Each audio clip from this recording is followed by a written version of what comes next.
Hello दोस्तों, good morning. आज हम लोग पढ़ेंगे डेसिमल टू हेक्साडेसिमल के बारे में। यहाँ आप देख सकते हैं क्वेश्चन है 7295 बेस 10 और इसको कन्वर्ट करना है हेक्साडेसिमल में। दोस्तों मैं यहाँ सोल्व करके पहले से इसलिए रखा है मैंने क्योंकि वीडियो ज़्यादा देर का ना बने और आपको पढ़ने में इंटरेस्ट है और कम समय का वीडियो रहे। तो यहाँ देख सकते हैं 7295 को आपको पहले प्राइम फैक्टराइजेशन की तरफ फैक्टराइज कर लेना है। तो 16 से डिवाइड करने पर 455 टाइम्स जाएगा, रिमाइंडर 15 आएगा। फिर 16 से करेंगे 28 टाइम्स जाएगा, रिमाइंडर 7 आएगा। 16 से करेंगे 1 टाइम जाएगा, रिमाइंडर 12 आएगा। अब 16 से 1 को डिवाइड करेंगे नहीं होगा तो 0 लिख दिया और ये 1 सेम है जाए। तो हमेशा आपको डाउनवर्ड टू अपवर्ड लिखना है। तो 7295 का आपको कैसे लिख लेंगे 1C7F।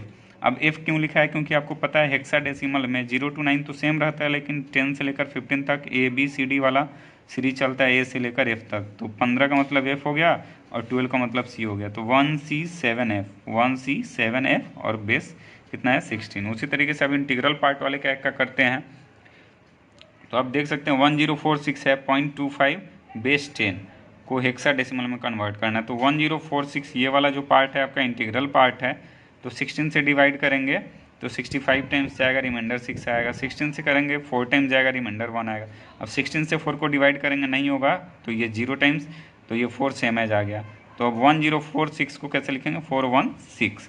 अब फ्रैक्शनल पार्ट आपको दोस्तों बाइनरी वाला फ्रैक्शनल पार्ट भी मैंने बताया था कि फ्रैक्शनल पार्ट में क्या करना होता है, जो भी बेस में कन्वर्ट करना है उसी बेस से आपको मल्टीप्लाई करना और तब तक मल्टीप्लाई करना है जब तक कि टोटल टर्म राइट वाला पॉइंट के बाद वाला टोटल टर्म जीरो ना हो जाए। तो देखिए यहाँ राइट वाला यानी कि पॉइंट के बाद वाला टोटल टर्म जीरो है और लेफ्ट में है। तो आप 0.25 को कैसे लिख सकते हैं 0.4 और बेस 16। तो इसको कंबाइन करके क्या लिखेंगे 416.4 बेस 16, यही आपका आंसर हो जाएगा। तो अब दोस्तों हम लोग नेक्स्ट टॉपिक पढ़ेंगे। नेक्स्ट टॉपिक में हमें पढ़ना है binary to octal, binary to hexadecimal, octal to binary और हेक्साडेसिमल टू बाइनरी। दोस्तों तो अब हमारा ये जो टॉपिक है binary to octal, binary to hexadecimal, octal to binary and hexadecimal to binary. तो मैंने यहाँ एक नोट लिखा है ऑक्टल और हेक्साडेसिमल। ऑक्टल जो है हमेशा 3 के पेयर में आएगा। कितने के पेयर में आएगा 3 के पेयर में। और कैसे आएगा तो 2 पावर 0, 2 पावर 1, 2 पावर 2। तो इसको सिंप्लीफाई कर लेंगे तो 1 to 4 डायरेक्ट, यानी कि आपको सिंप्लीफिकेशन वाला वैल्यू हमेशा याद रखना है 1 to 4। और हेक्साडेसिमल हमेशा 4 के पेयर्स में आएगा और इसका जो वैल्यू होगा वो 1248 आपको हमेशा याद रखना है। इसी के सीक्वेंस पे हमें ये क्वेश्चन कन्वर्ट करेंगे। अब यहाँ आप देख सकते हैं क्यों 4 है तो एक कम लेना है आपको 3 तक, और ये क्या है 3 पेयर्स था तो एक कम लिया है हमने 2 तक। अब हम कोई क्वेश्चन लेते हैं, एग्जाम्पल आप देख लीजिए। ये क्वेश्चन है और आपको सबसे पहला जो है ये है कन्वर्ट करने का बाइनरी टू ऑक्टल के लिए आपको कन्वर्ट करना। मैंने क्या बोला है कि ऑक्टल में हमेशा 3 का पेयर लेंगे। तो आपका जो क्वेश्चन है हम लिखते हैं। दोस्तों आपका क्वेश्चन ये दिया हुआ है, जैसे देख सकते हैं 1010। तो सबसे पहले आपको राइट टू लेफ्ट की तरफ क्या करना है पेयर बनाना है। क्या बनाएंगे आप पेयर बनाएंगे। तो पेयर कितने का बनाना है आपको, मैंने अभी बताया था दोस्तों कि ऑक्टल हमेशा 3 में होता है। तो आपको कितने का पेयर बनाना है 3 का। तो पहले आप लिख लीजिए जो भी डिजिट है उसको सेम एज लिखिए 10 10 1 1 0 1 0 1। अब 3 का पेयर बनाइए। तो अगर ऐसे आप डॉट डॉट करके 3 का पेयर बना सकते हैं राइट टू लेफ्ट। देखिए यहाँ 3 का पेयर बन गया, यहाँ 3 का पेयर बन गया, यहाँ भी 3 का, यहाँ भी 3 का।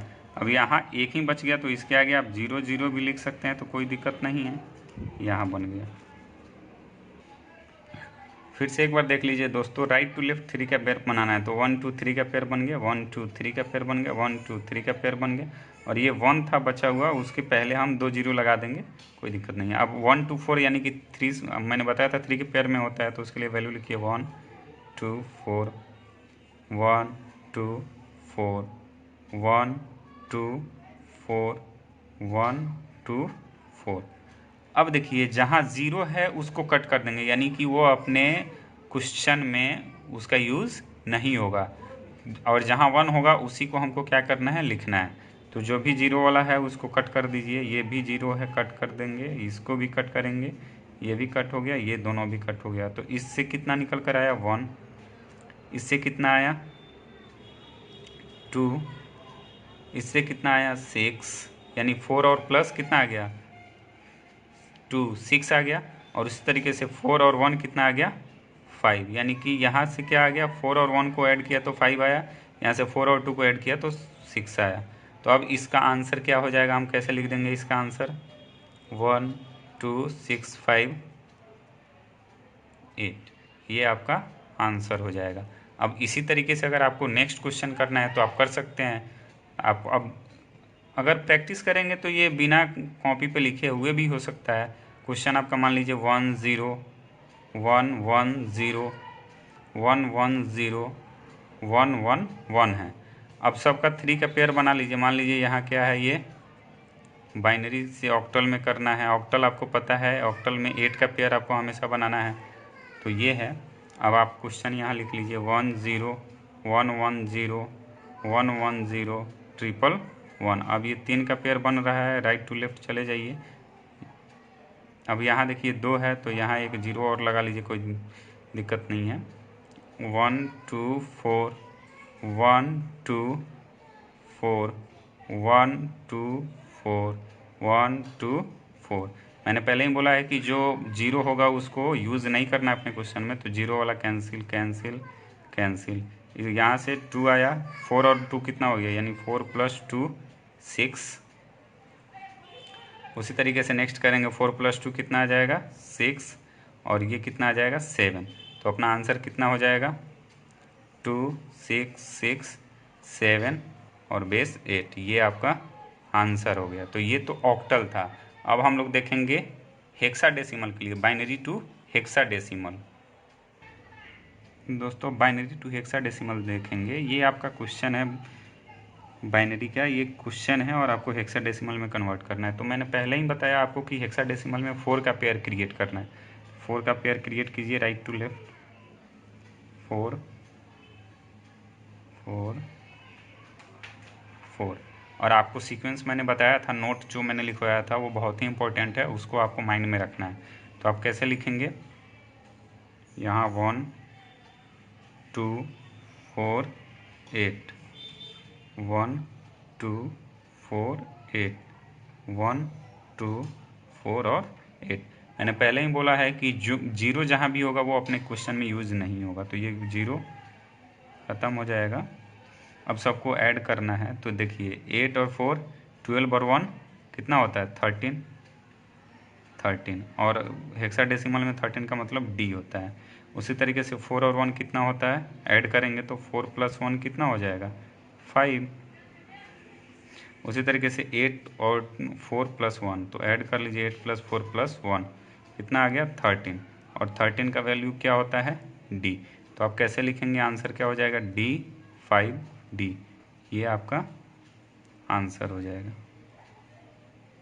ये आपका क्या हो गया, आंसर हो गया। अब हम लोग नेक्स्ट पढ़ेंगे ऑक्टल टू बाइनरी के बारे में। किसके बारे में, ऑक्टल टू बाइनरी। दोस्तों ऑक्टल टू बाइनरी आपको निकालना है, कन्वर्ट करना है, तो मैंने आपको पहले ही बताया कि ऑक्टल में 3 का पेयर क्रिएट करना है।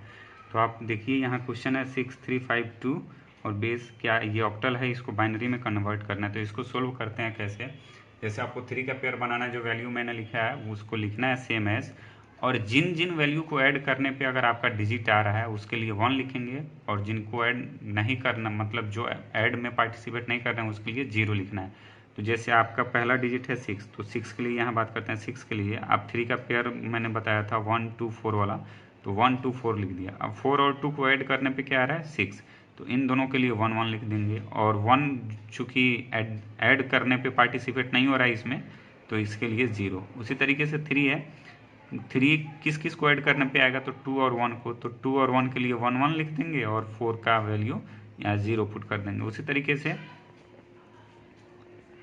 5 के लिए देखिए, 5 के लिए 4 और 1 मिलकर 5 होता है, तो 4 के लिए 1 लिख दिया, 1 के लिए 1 लिख दिया, 2 के लिए 0। और यहाँ जो 2 है, तो 2 के लिए क्या 2 यानी सिंगल है, तो 2 के लिए 1 लिखेंगे, बाकी दोनों के लिए 0।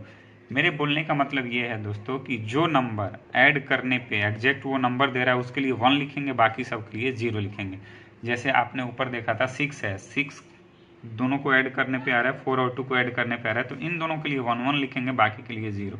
3 किसको ऐड करने पे आ रहा है, 2 और 1 को ऐड करने पे 3 आ रहा है, तो बाकी सब के लिए 0, और जिसको ऐड करने पे आंसर आ रहा है यानी 3 आ रहा है, तो उसके लिए 1 1। अब इसको लिखेंगे कैसे, तो ऊपर से नीचे की तरफ लिखेंगे, तो आंसर हो जाएगा 1 1 0 0 1 1। पहले इसका पूरा लिख लीजिए, 1 1 0 हो गया, फिर 0 1 1, फिर 1 0 1 1 0 1, और फिर ये लास्ट वाला 0 1 0 0 1 0। यही आपका क्या हो गया, आंसर हो गया। तो उम्मीद करता हूँ दोस्तों आप लोगों को समझ में आया होगा कैसे किया मैंने। ऊपर से लेना है, 6 का वैल्यू क्या है 1 1 0 1 1 0, 3 का 0 1 1 0 1 1, अब 5 का है 1 0 1 1 0 1, और 2 का है 0 1 0 तो 0 1 0। दोस्तों अब हम लोग पढ़ेंगे हेक्साडेसिमल टू बाइनरी के बारे में। आपका क्वेश्चन है AD25 इज इक्वल टू, आपको बाइनरी में कन्वर्ट करना है यहाँ बेस 2 में। तो आप देखिए A का वैल्यू क्या हो जाता है 10। अब 10 किस किस को ऐड करने पे लिखना है, आप देखिए मैंने पहले बताया है कि यहाँ हेक्साडेसिमल में हमेशा 4 का पेयर लेना है, और 4 का जो वैल्यू है सिंप्लीफाई करने पर हमने लिखा था, जैसे 2 पर पावर 0 का वैल्यू 1, 2 पर पावर 1 का 1, 2 पर पावर 2 का 4, और 2 पर पावर 3 का 8।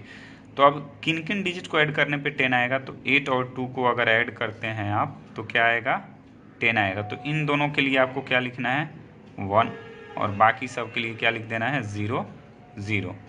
अब उसी तरीके से क्या कर देना है ये 13 का, तो 13 किस किस को ऐड करने पे आएगा, तो 8 और 4 और 1, यानी इन तीनों को ऐड करने पे आएगा, तो इन तीनों के लिए हम लोग क्या लिखेंगे 1 1 1, और ये हो गया 0। अब 2 तो सिंगल यहाँ केवल 2 का होगा, बाकी सब के लिए हम क्या लिख देंगे 0 0। अब 5 के लिए 4 और 1 को ऐड करेंगे तो क्या आएगा 5, तो इन दोनों के लिए 1, और बाकी सब के लिए क्या लिख देंगे 0 0।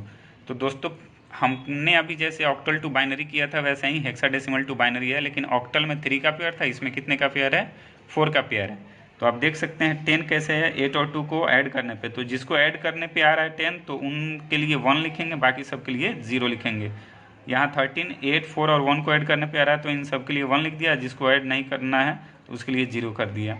यहाँ केवल 2 है तो 2 के लिए 1, बाकी सब के लिए 0। यहाँ 5 है तो 4 और 1 को ऐड करने पे 5 आता है, तो उन दोनों के लिए 1 1, और बाकी सब के लिए 0। अब इसको कैसे लिखेंगे, तो जैसे हमने ऑक्टल टू बाइनरी में लिखा था ऊपर से नीचे की तरफ, तो 1 0 1 0 पहले लिख लेते हैं, 1 0 1 0।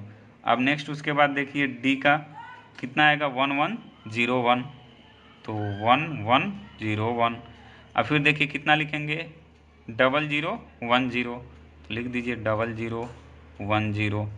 अब नेक्स्ट क्या लिखना है 0 1 0 1, तो 0 1 0 1। ये आपका क्या हो गया आंसर हो गया दोस्तों।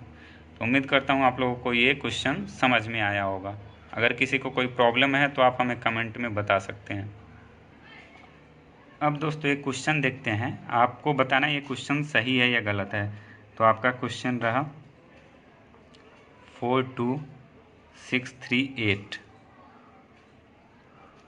बेस 8, और इसको कन्वर्ट करना है आपको किस में बाइनरी में। ये 8 है, इसको कन्वर्ट करना है बाइनरी में। तो दोस्तों इस तरीके का कोई भी क्वेश्चन है तो वो गलत है, क्योंकि यहाँ देखिए 8 है और बेस क्या है इसका 8 है, तो यानी कि ऑक्टल सिस्टम में मैक्सिमम जो वैल्यू हो सकती है डिजिट हो सकता है 7 तक जा सकता है, उसके आगे नहीं जा सकता, यानी कि ये क्वेश्चन क्या है गलत है। और उसी तरीके से अगर हेक्साडेसिमल में हो तो 15 से ज़्यादा नहीं जा सकता, और डेसिमल में हो तो 9 से ज़्यादा नहीं जा सकता है। मैक्सिमम जो डिजिट है 9 से ज़्यादा नहीं जा सकता है, तो इसलिए ये क्वेश्चन गलत है, क्योंकि इसका मैक्सिमम यानी कि क्या है 8। अब कैसे गलत है इसका हम लोग अभी सोल्व करके दिखा देते हैं। जैसे 4 है, 4 के लिए आप क्या लेते हैं 4 2 1 लिख सकते हैं, 2 के लिए भी वही सेम एज लिख सकते हैं 4 2 1, 6 के लिए भी लिखेंगे 4 2 1, 3 के लिए भी लिख सकते हैं 4 2 1, और अगर 8 के लिए लिखना है तो 8 के लिए भी लिखेंगे 4 2 1। अब देखिए यहाँ 4 है, 4 तो आ रहा है, 2 है 2 भी है, 6 है यानी 4 और 2 मिलाकर 6 हो जाएगा, 3 है तो 2 और 1 3 हो जाएगा, लेकिन 8 है अगर इन तीनों को भी ऐड करते हैं तो भी 8 नहीं आएगा। 4 + 2 + 1 7 ही हो रहा है, 8 नहीं आएगा, इसलिए ये क्वेश्चन क्या है, गलत है, यानी कि अपने रेंज से बाहर का है। ये क्या है, रेंज से बाहर है, इसलिए क्वेश्चन गलत है।